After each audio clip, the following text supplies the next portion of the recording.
Sir, I thank you very much for giving me this opportunity. And at the same time, I thank Honorable Chief Minister Saab for giving a detailed reply. However,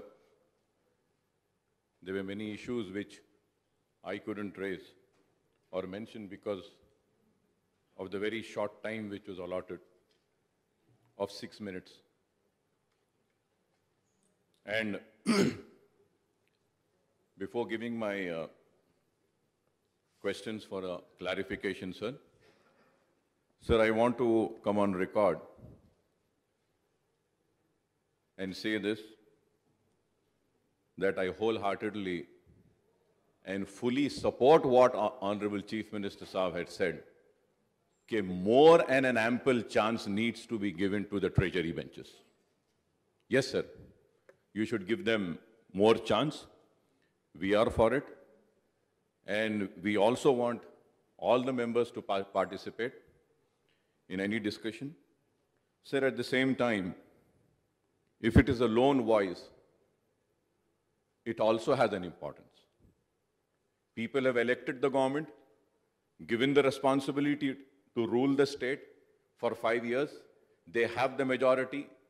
With the majority, they have the authority to take decisions, make law, and do whatever they think is best for the state and the country. And at the same time, the opposition also has a role to play. People have elected the government with 100 seats. Yes, true, 100 seats, they have the majority. People have elected us only with 7 seats. Yes, this is right. But it is a fact that we have one in our place, you have one in your place. The Congress is one in their place. So every Congress also has one. So everybody has a voice and everybody should get an opportunity. Sir, this is my 5th term as a legislature. I have led my party for almost 15 years. Now it's going to be 20 years. I used to sit there where Mr. Itala Rajendra was sitting there. From there, my journey has come here. But I know that for sure. My journey will never end there, nor I am interested to sit there or be there. I am very happy to be here. But only request is that, sir, we were given chance when the assembly was 295. When it was, the members were 295, I used to speak more longer than what I speak in this Telangana Legislative Assembly. Sir, we say we criticize the government. So it criticizes not to let the government down. It is the criticism for the sake of betterment of the people of the state. I am saddened, sir, very sad to say that our tolerance levels are going down. Why can't we tolerate each other? Why can't we tolerate the criticism? You want to criticize me, I am here to take, sir. Sir, I request, sir. Clarification पूछे ना. जी हाँ साहब, 2 minute दीजिए साहब, जरूरी है बोलना, क्योंकि सीएम साहब भी बोले इस बात पे, तो मैं बोलना चाह रहा हूँ, बड़ी मेहरबानी होंगी अगर आप दिए तो सर. सर, मैं I want to say that कि अब आप जो 6 मिनट, 5 मिनट, 1 मिनट जो दिए हैं साहब, अब ज्यादा बात करें साहब. साहब इसमें मैं आपसे गुजारिश करूंगा, आपसे दरखास्त करूंगा, बेशक स्ट्रेंथ के बराबर टाइम देना चाहिए, ट्रेजरी बेंच को ज्यादा टाइम देना चाहिए, लेकिन अपोजिशन बेंच का भी ख्याल करना चाहिए. Is it realistic, sir? Can I speak in 5 minutes? Can a member speak in 1 minute? No, sir. Kindly understand that. My request to you is that give some realistic time. It's a very important issue. That is why I am not against, I never criticize the government. I am the ally of the government. I wanted to come for the rescue of the government. I was saying the government has done so good things which has not been mentioned. So that means I am criticizing the government? No. I wanted the government to showcase what they have done in this testing time. I wanted the government to show how much of hard work Honorable Minister for Health has done, the Health Department has given. Sir, I never criticize, sir. Sir, at the same time, sir, I need some clarifications. Honorable Chief Minister Saab had given a long clarification, but I need some few clarifications, sir. The first and foremost, sir, which I want to know from Honorable Chief Minister Saab, is that, sir, what was the assistance provided by the government of India to the state to fight COVID? What was the equipment given? And what was the financial help given by the government of India to the state? This is very important, sir. Secondly, sir, Honorable Chief Minister Saab had spoken about Osmania Hospital. I want to reiterate my demand once again. We are against the demolition of Osmania Hospital. Osmania Hospital हमारी पहचान है, हमारी शान है, हैदराबाद की नाक है. आप खुदा के लिए उस्मानिया को गिराइए मत. Many heritage structures को, कई हेरिटेज स्ट्रक्चर्स को जो पुराने हैं उसको हम जिंदा रख सकते हैं. आज उस्मानिया गिरा तो कल के हाईकोर्ट को भी गिरा देंगे. तो आप बाजू में खुली जमीनें वहां बनाइए. एक हेरिटेज है, एक पहचान है, पुराने शहर का ज्वेल है. मैं कहूंगा, मैं दर्दमंदाना अपील करता हूं, दरखास्त करता हूं कि उस्मानिया दवाखाने को मत गिराइए, उसको बनाइए, उसको जिंदा रखिए, उसकी अजमत को बहाल करिए, उसकी शान और शौकत को जो वीरान हो चुकी है उसको दोबारा बहाल करिए. और sir, I also like to know from the Honorable Chief Minister is that's so important. Bharat Biotech. Bharat Biotech is in a second stage for the COVID vaccine. Sir, through you, I would like to request the Honorable Chief Minister Saab to please call for a meeting, and we should also have some share in the vaccine that would be made. If not, नहीं तो फिर government of India ये बोलेगी, वो बोलेगी और सब चला जाएगा. यहां बन रहा है, यहां पे मेहनत हो रही है, यहां से निकल रहा है, हमको कुछ नहीं मिलेगा. तो भारत बायोटेक वालों को बुलाकर बात करिए, उनसे मीटिंग करिए. They are doing a very good work. We should also appreciate them for the work and the research which they are doing. कि तेलंगाना को हेल्थ के नक्शे पर ले आए Bharat Biotech. It's a very big achievement, sir. Sir, and fourthly, for most important clarification, sir, the government has done whatever possible they could have done to fight the COVID, to treat the COVID patients. They have done. Honorable Minister Saab and Chief Minister Saab had also said, sir, but one reality is there. The people are losing the confidence in the government hospital. We need to build up the confidence of the poor people for going and getting treated at government hospitals. It is very important, sir. Why is it that a COVID patient has the fear and is scared to go to government hospital? We all need to work, build up that confidence and say that, okay, do not go to private hospital, go to government hospital. They are treating well, they are treating good. We need to build up this confidence. This is very important, sir. Sir, also, sir, please. A major clarification I want to ask, sir.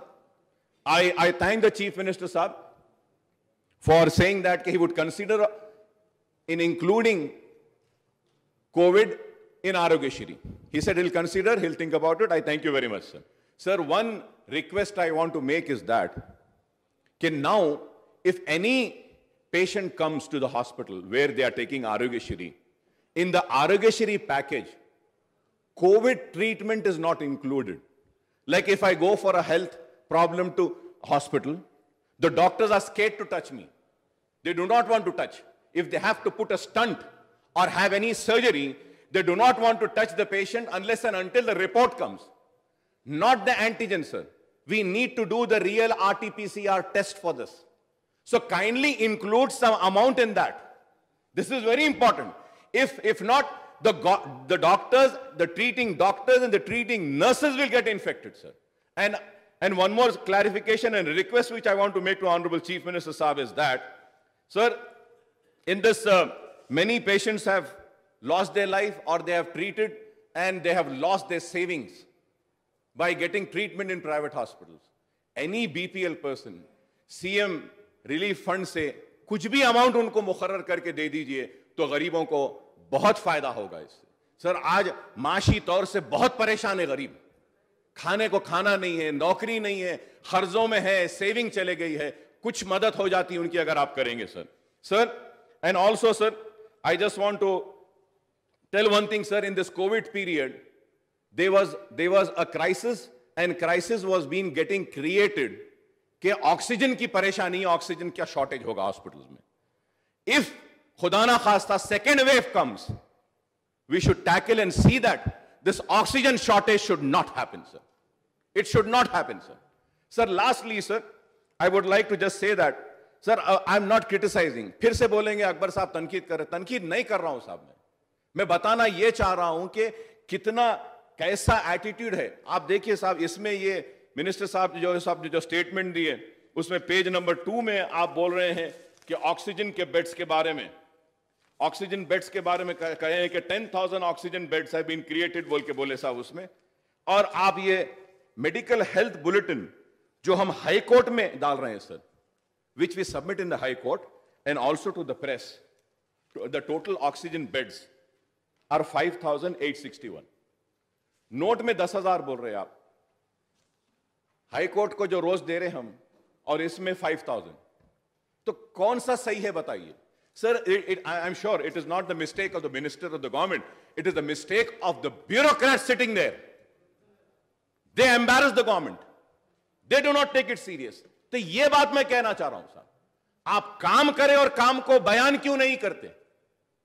काम जो करे हैं, जो खिदमत करे हैं, जो लड़े हैं इस दौर में, उसको बयान क्यों नहीं करते sir? And one more thing sir, through you I would like to request honourable chief minister साहब, sir we have many municipal markets lockdown के पीरियड में बंद था, लॉकडाउन के पीरियड का रेंट देने के लिए उनको मजबूर किया जा रहा है। Please exam that rent sir. In this lockdown period power tariff ka bill, because of the lockdown the power people didn't come to collect the power bills. It is their mistake that they didn't come, but they made the consumers pay the penalty. So this is unfair sir.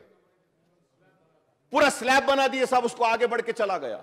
गरीब की नौकरी नहीं है, खाने को खाना नहीं है। छोटे से घर में जहां पे 500, 800, 1000 का बिल आता था, उसको 4-4 हजार का बिल आया, बाज लोगों को 10-10, 20-20, 1-1 लाख का बिल आया। Kindly look into that. It is a very important, sir. It is very important, sir. Sir मैं और एक रिक्वेस्ट करूंगा आपके जरिए चीफ मिनिस्टर साहब से कि ये जितने टैक्सीज होते हैं, टैक्सीज को रोड टैक्स और दूसरे टैक्सेस देना पड़ता है। Every government has in other states have exempted them. Kindly sir, ये भी गरीब हैं, इनके टैक्सियां बंद थे, अभी भी लोग नहीं चला रहे टैक्सी। उबर होने दीजिए, ओला होने दीजिए, जितने भी टैक्सीज हैं, इनके जो भी टैक्सेस है उसको एग्जेम करेंगे आप तो बहुत अच्छा होगा। और मैं फिर से आपसे यही कहूंगा सर कि आप भारत बायोटेक को बुलाइए, और मैं आप चीफ मिनिस्टर साहब से कहूंगा कि मैंने तनकीद नहीं की, मेरी तनकीद हर वक्त बराए तामीर रहती है।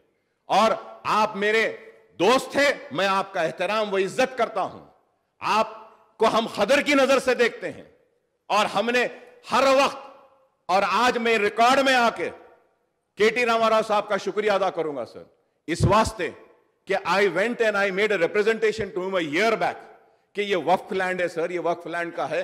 तो केटी रामाराव साहब रंगारेड्डी कलेक्टर को बोल के वो वक्फ लैंड में इंटरवीन करके हमको 50 एकड़ दिलाए थे। और सर कोविड के पेशेंट्स को बरियल ग्राउंड्स में बरी करने नहीं दे रहे थे कोई भी। उस वक्त यही बरियल ग्राउंड जो केटीआर साहब दिए थे वो काम आया, हम उसमें 310 मुस्लिम मैयतों को दफनाए सर। इसके लिए मैं शुक्रिया अदा करता हूं सर। उसके साथ ही साथ मैं इस बात को भी बताना चाहता हूं कि आप हमारे हैं, हम आपके हैं, बराबर लड़ेंगे, तनकीद करेंगे, लेकिन इसका मतलब यह नहीं है कि हम आपसे दूर होंगे। मैं आज ऑन रिकॉर्ड आकर कहता हूं कि हर कोई कहता था कि सेक्रेटेरिएट की मस्जिदें नहीं बनेगी, लेकिन मजलिस को, मेरे सदर बैरिस्टर असदुद्दीन ओवैसी को और मुझे यकीन था कि मस्जिदें बनेंगी और हमारा चीफ मिनिस्टर बनाएगा उस मस्जिदों को। हम जाकर मिले और मैं ये कहूंगा कि उन्होंने एक मिनट नहीं लिया, कहा कि नहीं जो भी हुआ गलत हुआ, मुझे अफसोस है इस बात का, मुझे अफसोस है और मुझे खराब दिखा, पूरे हालात बताए और बोले कि आप लोग कहां बनाना चाहते बोलिए। हमने कहा साहब हम जहां था वहीं बनाना चाहते हैं। तो चीफ मिनिस्टर साहब ने कहा बिल्कुल बना लीजिए, जहां था वहीं बना लीजिए, जहां था वहीं बना लीजिए, गलती हुई मुझे अफसोस है, बयान दिया, कहा बना लीजिए। फिर उसके बाद सीएम साहब ने कहा कि अकबर भाई देखिए, एक मस्जिद इधर थी, एक मस्जिद इधर थी, इसके बीच में जगह है, बीच में कुछ आना नहीं चाहिए, पूरी जमीन ले लीजिए। तो हम जानते हैं कि किसी को यकीन हो या ना हो, हमको यकीन है कि आप बराबर मुसलमानों के साथ इंसाफ करेंगे, हमारी आवाज पर आप सुनेंगे और जो सही है उसको कबूल करते हुए उसका अमल करेंगे। मैं समझता हूं कि आप आज अगर अपने रिकॉर्ड में आकर बोले कि हुकूमत पर तनकीद कर रहे हैं, नहीं, मैं हुकूमत पर तनकीद नहीं कर रहा था, इस वास्ते कि यह हुकूमत मेरी है, मैं आपके साथ हूं, आप पे तनकीद नहीं। हुकूमत की नाकामियों को और कामयाबियों को बताने में नाकाम जो हुए उसको उजागर कर रहा था। तो मैं उम्मीद करता हूं कि आप चीफ मिनिस्टर साहब मेरे उठाए गए मसाइल पर जरूर तवज्जो देंगे, और उम्मीद करता हूं कि आप जो आरोग्यश्री और बीपीएल फैमिलीज के बारे में, टैक्सी ड्राइवर्स के बारे में, म्युनिसिपल के रेंट के बारे में जो उठाया हूं मैं, उस पर आप हमदर्दाना गौर करेंगे। शुक्रिया साहब। సార్ దీని తర్వాత వారికి ఏంటి సార్ కొంచెం సీఎం గారు. స్పీకర్ సార్, ఇప్పుడు అక్బరుద్దీన్ ఓవైసీ గారు గవర్నమెంట్ ఆఫ్ ఇండియా నుంచి వచ్చినటువంటి అసిస్టెన్స్ గురించి అడిగినారు అధ్యక్ష. ఇది తెలుగులో కరెక్ట్ చెప్పానంటే గవర్నమెంట్ ఆఫ్ ఇండియా నుంచి వచ్చినటువంటి అసిస్టెన్స్ శుష్క ప్రియాలు శూన్య హస్తాలు. उर्दू में बोलना है तो कोई ख़ास असिस्टेंस सेंट्रल गवर्नमेंट से नहीं आया, और इस दरमियान में जो पैसे नेशनल हेल्थ मिशन के तरफ रिलीज़ हुए वो आम रिलीजेस है, वो है 256 करोड़ से, जस्ट 256 करोड़. एक 90 करोड़ अलग से दिए. अब उसका फिर उसमें गिनती करते हमारे बजट के साथ जोड़ते क्या जोड़ते वो अंत में पता चलेगा, और कुछ नहीं इसके सिवा. इसके अलावा कोई असिस्टेंस आया जो कि पूरे देश में, पूरे मुल्क में कहीं भी वेंटिलेटर नहीं था, ना मरकज़ के पास ना रियासत के पास. तो हम अपने कोशिश करें, हम एक 700-800 खरीद ली अपने कोशिशों पे, और मरकज़ का सरकार सेंट्रल गवर्नमेंट दिए 647 वेंटिलेटर्स दिए, और उसको हमारे जो बजट होता है हिस्सा उसमें काट रहे. तो अलग से कुछ नहीं दिए, एक भी फ्री में नहीं, तो ये काटा जा रहा है. ये पता नहीं क्या होता है आखिर में, लास्ट में क्या करते नहीं मालूम. ये हकीकत है, because these are accounts which are auditable. इसमें कोई झूठ भी नहीं बोल सकते. This will go to the CAG also what assistance has come. Actually ना के बराबर सर आया कुछ नहीं है. बातें आए लेकिन पैसे तो नहीं मिले. हम कुछ रास्ते बताए थे, उसको भी माना नहीं गया. कुछ बढ़ाने की बात कहे, माना नहीं गया. कम से कम लोन रिस्ट्रक्चरिंग करो बोले, वो भी माना नहीं गया. बिल्कुल नहीं सुने, और नाक खींच के जो है वसूल कर रहे हैं. पूरे बैंक्स जितने भी रियासत के कर्जा है उसको रिस्ट्रक्चर करने के लिए भी नहीं माने. FRBM बढ़ाने की बात बोले हम, वो भी नहीं माने. बढ़ाए लेकिन कंडीशन लगा दिए, आप पावर रिफॉर्म्स इंप्लीमेंट करो तभी दे देंगे, फलाना करो दे देंगे, ढिमका करो दे देंगे. उस पर भी पाबंदियां लगा दी.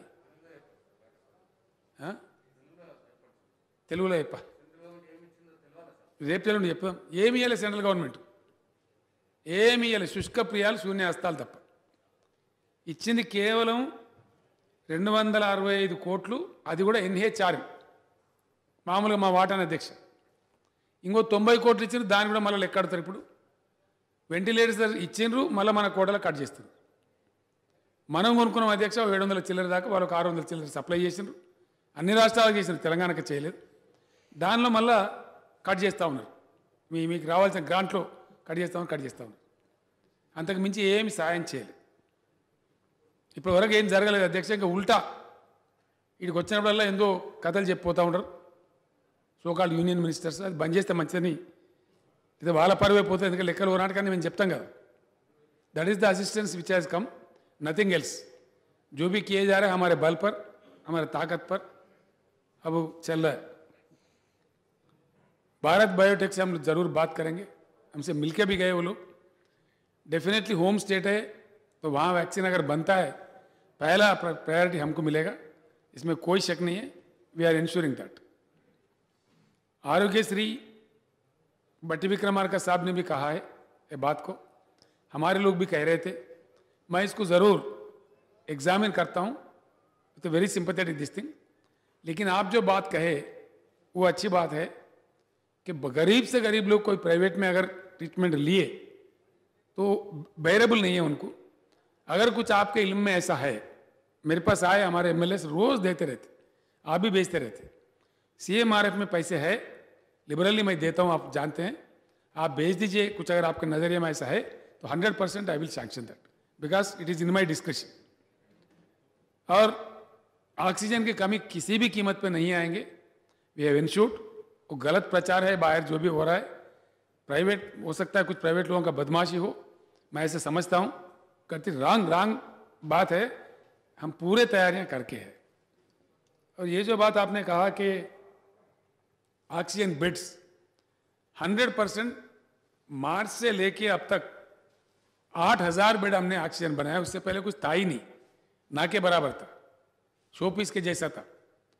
What I told the department is, ये कहीं भी सिर्फ कोरोना ही नहीं, कल को कोई स्वाइन फ्लू हो सकता है, कुछ और हो सकता है, सीजनल भी हो सकता है, तो हम फायदे में ही रहेंगे। इसको इंफ्रास्ट्रक्चर अगर बढ़ाए तो अब बढ़ाते जाने के लिए मैंने कहा, हाईकोर्ट में जो दिया गया वो एक स्टेज वाला मामला था और दोनों को सेपरेट करके भी बता रहे, एक्सक्लूसिव कोरोना वार्ड्स के लिए ऑक्सीजन बेड कितने हैं, बाकी जो दूसरे ट्रीटमेंट है उसमें करने के लिए कितने हैं, दोनों को जोड़ के अगर कहा जाए आज 10,000 के ऊपर है।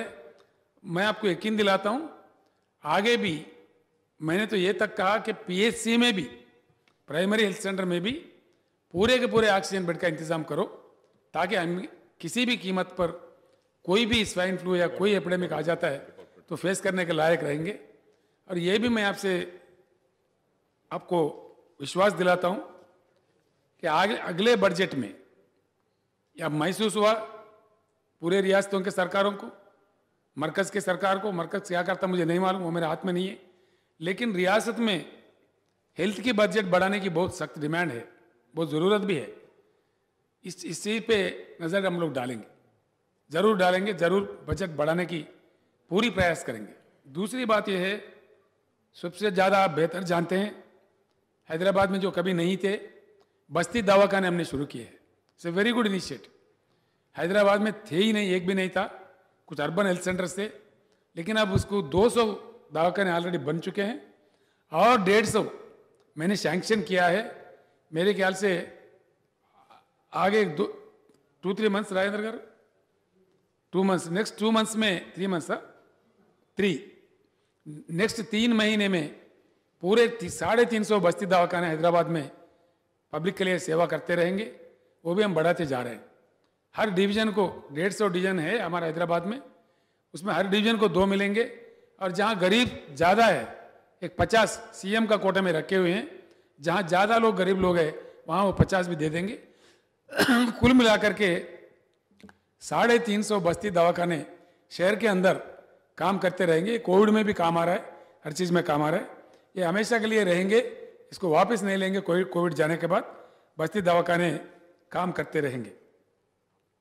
मैं समझता हूँ मैं आपका पूरे जवाब दे दिया।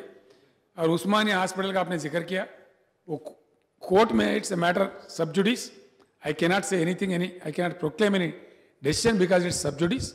देखते हैं हाई कोर्ट का आ जाए तो उसके बाद में फिर हम बैठक करेंगे, बात करेंगे ज़रूर, सिटी के पूरे एमएलए बुला के मैं खुद बात करता हूँ, उसके बाद ही कोई फैसला लेंगे, ऐसी कोई जल्दीबाजी नहीं है। Thank you. हाँ, वो भी आपने बहुत अच्छा बात उठाया। I request you to kindly send a representation. वो जो भी है, 2-4 बात आपने कहा उसके साथ जोड़ के, हमने काफ़ी किया है, काफ़ी चीज़ें किए हैं गरीबों के लिए। अगर ये भी लायक है, मुनासिब है तो ज़रूर करेंगे। कितने राशि होता मैं इसका आप एक चिट्ठी मुझे भेज दी, मैं फाइनेंस सेक्रेटरी को देके एग्जामिन करवाता हूँ और मैं आपको इतला भी देता हूँ कि क्या कर रहे हैं उसमें। प्लीज సార్ ఇప్పటికి అన్ని కవర్ అయినాయి. అన్నీ కవర్ అయినాయి సార్. చాలా వరకు ఆరోగ్యశ్రీ అని ఐసోలేషన్ క్వారంటైన్ సెంటర్స్ గురించి చెప్పారు సార్. నేను ఈ కార్పొరేట్ ఆసుపత్రులకు సంబంధించి ఒక సూచన చేశాను సార్. నేను బిల్స్ ఫిక్సేషన్ కమిటీ ఒకటి వేసి, బిల్స్ కార్పొరేట్ హాస్పిటల్స్ బిల్స్కి దానికి ఒక హై లెవెల్ కమిటీ రాష్ట్రానికి సంబంధించిన సీనియర్ ఐఏఎస్ అధికారులతో ఒక టాస్క్ ఫోర్స్ లాంటి కమిటీ వేసి వాళ్ళు కాన్స్టెంట్గా మానిటర్ చేస్తే తప్ప లాభం లేదు సార్. ఎందుకంటే కార్పొరేట్ హాస్పిటల్ మీరు చెప్పినట్టే కార్పొరేట్ హాస్పిటల్ దందా నిన్నే మొన్న సార్ ఈరోజు కూడా వచ్చింది. శ్వేతారెడ్డి అనే ఆవిడ యశోద ఆసుపత్రిలో 29 లక్షలు కట్టి చివరి శవమై బయటకు వచ్చిందని. సో ఇవన్నీ గ్రూప్ 2 అధికారి శ్వేతారెడ్డి సార్. అట్లాగే దీని మీద నుంచి సీరియస్ తీసుకోవాలని కోరుతా ఉన్నాను సార్. అట్లాగే ఇప్పుడు మనం ఈ కరోనా ఇంపాక్ట్ వల్ల నష్టపోయినటువంటి ప్రైవేట్ టీచర్సు, లేకపోతే చిరు వ్యాపారులు, మెకానిక్లు, డ్రైవర్లు వీళ్ళందరి గురించి కూడా కొంచెం ఆర్థికంగా ఏమన్నా మనం చేయడానికి అవకాశం ఉంటే దాన్ని కూడా ఆలోచన చేసి వాళ్ళ అకౌంట్స్లో ఏదైనా ఒక ప్యాకేజ్ అనౌన్స్ చేస్తే కొంత మేలు జరుగుతుంది సార్. ఈ రెండు కూడా సీరియస్ తీసుకోవాల్సిందిగా కోరుతా ఉన్నాను. Thank you. సీఎం గారు. అధ్యక్ష, బట్టి విక్రమార్క గారు చెప్పిన 2 సూచనలు కూడా చాలా అమూల్యమైనటువంటివి, మంచివి ఉన్నవి, డెఫినెట్గా పాజిటివ్, దానిలో ఏం నెగటివ్ లేదు. తప్పకుండా సూచన మంచిది. అది కార్పొరేట్ హాస్పిటల్స్ మీద నిఘా ఉండాల్సిందే. వైద్యశాఖ మంత్రి రాజేందర్ గారు ఒకరోజైతే అధ్యక్ష నేనే కోపం చేసిన హుజురాబాద్ పోయిరాపు 2 రోజులు ఏమంటే నేను ఎదుర్కొంటా అని చెప్పి పంపించిన అధ్యక్ష. మనిషి ఆయన 3 అయిపోయి ఖరాబ్ అయిపోతున్నారని భయపడ్డాను. పొద్దున్న లేస్తే పండుకునేదాకా కరోనా అని పెద్ద గందరగోళ పరిస్థితిలో ఆయన పరిస్థితి ఉంటే నువ్వు 2 రోజులు నీ నియోజకవర్గం పోయిరాపు ఫ్రీ అవుతావు కూడా చెప్పిన అధ్యక్ష. ఆయనకు దేవుడు ఎంత శక్తి ఇచ్చిండో అంత శక్తిని పనిచేసినారు. ఈ ప్రైవేట్ హాస్పిటల్స్ ఎన్ని రోజులు ఆపగలుగుతాడో ఆపినాడు అధ్యక్ష. హైకోర్టు వచ్చిన తర్వాత ఇంకా ఆయన చేసేది లేక ఇంప్లిమెంట్ చేసినారు. కానీ బట్టి గారు చెప్పినట్టుగా వాళ్ళకి ఎందుకో మరి ఆ డబ్బులు అంతా దుర్మార్గంగా సంపాదించి ఏం చేస్తారో కూడా అర్థమైతే లేదు. బాధ కూడా కలుగుతుంది. ఇటువంటి విపత్కర టైంలో వాళ్ళ బాధ్యత నిర్వహించాల్సింది పోయి ఈ టైంలో వాళ్ళు శవాలు పెట్టుకొని గందరగోళం చేసి లక్షలు పీడించడం అనేది ధర్మం కాదు. ఒకటి మాత్రం నేను చెప్తా ఉన్నా అధ్యక్ష, బట్టి విక్రమార్క గారుగా నేను తప్పకుండా హామీ ఇస్తా ఉన్నా, కఠినమైనటువంటి చర్యలు మాత్రం మేము తీసుకుంటాం అధ్యక్ష. వాడు ఎవడన్నా కానీ ఏ హాస్పిటల్ని కానీ దుర్మార్గం కదా సార్, టూ మచ్ కాదు. ఈ టైంలో లోకమంతా అల్లాడి వస్తూ ఉంటే డబ్బులు సంపాదించే మీకు ఈ బీమారి దొరికిందా, ఈ సమయం దొరికిందా? ఇది చాలా దుర్మార్గం. మంత్రి గారు కూడా కొన్ని చర్యలు తీసుకున్నారు అధ్యక్ష. వారు చెప్పినట్టు డెఫినెట్గా 100% మంచి అమూల్యమైన సలహా అది. ఒక సీనియర్ ఐఏఎస్ ఆఫీసర్తో టాస్క్ ఫోర్స్ వేసి వాళ్ళ రిపోర్ట్ కూడా తీసుకుంటాం. తప్పకుండా దాని ఫలితాలు కూడా I request the health minister వారానికి ఒకసారి వాళ్ళకి పంపేయండి. 2 పార్టీలు కూడా పంపేయండి, బీజేపీ పార్టీ కూడా పంపేయండి, 3 పార్టీలకు పంపేయండి. మనకి ఎట్లా తెలుస్తూనే ఉంటుంది. వాళ్ళకు కూడా వీక్లీ వన్స్ మన బాధ్యతగా పంపించండి. ఏం జరుగుతుంది, ఏం కథ, కనీసం కొంత భయం అని ఉంటుంది. అన్ని పక్షాలు వాచ్ చేస్తే అందరు కలిసి అవసరం ఒకటి చర్య తీసుకుంటారనే భయం కూడా ఉంటుంది. కాబట్టి టాస్క్ ఫోర్స్ వేస్తాం. టాస్క్ ఫోర్స్ యొక్క అబ్జర్వేషన్స్, వాళ్ళు తీసుకున్న చర్యలను కూడా ఆరోగ్య మంత్రి గారు అక్బరుద్దీన్ ఓవైసీ గారికి, బట్టి విక్రమార్క గారికి, రాజా సింగ్ గారికి 3 పార్టీలకు కూడా వీక్లీ వన్స్ పంపిస్తాం అధ్యక్ష. అఫీషియల్ లెటర్తో పంపిస్తారు, అందులో ఇబ్బంది లేదు. ఇది వారు చెప్పినటువంటిది విక్రమార్క గారు ఇంకోటి కూడా మంచిది. కరోనా విషయంలో నష్టపోయిన వాళ్ళకు కొంత ఏదైనా మనం లిఫ్ట్ ఇస్తే మంచిదని వారు అన్నారు. అది చాలా మంచిది అధ్యక్ష. ఎందుకంటే రాష్ట్ర ఆర్థిక పరిస్థితి మెరుగుపడుతుంది వాళ్ళు వేసి కొద్దిగా ఉన్నా. ఇక మరి కేంద్రం నుంచి ఎదురు చూస్తూ ఉన్నాం. 20 లక్షల కోట్ల ప్యాకేజ్ అన్నారు, ఇంకేదో ప్యాకేజ్ అన్నారు. అది లొడపేదలకు నకాశ పట్టేట్టున్నది అధ్యక్ష. చూసి కర్రిపోతున్నాయి. దాన్ని ఏమైనా వస్తుందేమో కనుక ఇద్దాము.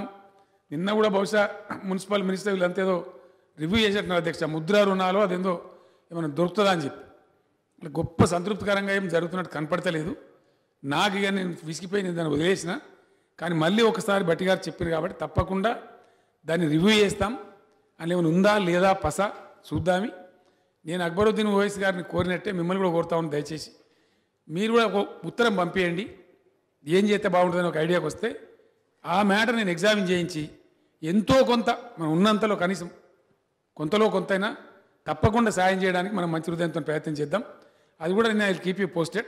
ఏం జరిగింది దాని మీద అనేది మీ దృష్టిలో ఏ స్థాయి వాళ్ళున్నారు, ఎవరున్నారు, వాళ్ళు పూర్తిగా కోలుకోలేకుండా ఉన్నారా, ఉంటే కనుక వాళ్ళకి మనం చేయగలిగేదాన్ని మానవతా దృక్పథంతో ఆలోచిస్తాం. డెఫినెట్లీ 2 కూడా మంచి సూచనలు sir. Task force immediately I think by today evening we will appoint senior IAS ఆఫీసర్తో and every 7th day for all the parties honourable health minister will send a letter what is happening, what action is taken. మీరందరూ కూడా నా request ఒకటే, మీరందరూ కూడా సమాజం పట్ల concern ఉన్నవాళ్ళే, లేదని మేము అంటలేం. కానీ మీరు ఇప్పుడు మాట్లాడిన పద్ధతి బాగుంది, ఇట్లా మాట్లాడితే బాగానే ఉంటుంది, మేము కూడా చేయడానికి సిద్ధంగా ఉంటాం. కానీ బయట సార్ మొత్తం ఇక కుప్ప ఊరిపోయింది, కాలిపోయింది, కథ అయిపోయింది అనేటప్పటికీ ఆ మంత్రి నర్వస్ అవుతాడు, సిబ్బంది నర్వస్ అవుతారు. ఈ టైంలో ఏంటంటే మనం ఒకరికొకరు ధైర్యం చెప్పి సమాజానికి కూడా ధైర్యం చెప్పి ముందుకు తీసుకొని పోయే టైం ఇది. ఇది ఒక రాష్ట్రానికి రాలే, ఒక దేశానికి రాలే, entire human community is the sufferer. ప్రత్యేకంగా తెలంగాణకే వచ్చి తెలంగాణ లోపంతో వస్తే యు ఆర్ రైట్, కానీ కాదు. And definitely Telangana is on the better footing 100%. I once again retreat, Telangana state is on the better footing in controlling this pandemic. మనం వెనకకి లేం, అంచేత మనకు మనం న్యూనతపరచుకోవాల్సిన అవసరం కూడా లేదు. మీరిద్దరు కూడా రెండు పార్టీల వాళ్ళు కూడా హెల్త్ మినిస్టర్ గారిని అప్రిషియేట్ చేసినారు, రాజాసింగ్ కూడా అప్రిషియేట్ చేసినాడు. దానికి కూడా నేను ధన్యవాదాలు తెలుసు అధ్యక్ష. 3 దాటిపోతుంది, మరి షుగర్లు పెరిగితే కష్టమవుతుంది, కాబట్టి దయచేసి తవరు విముక్తి కలిగించాలని కోరుతున్నాం అధ్యక్ష. Short discussion.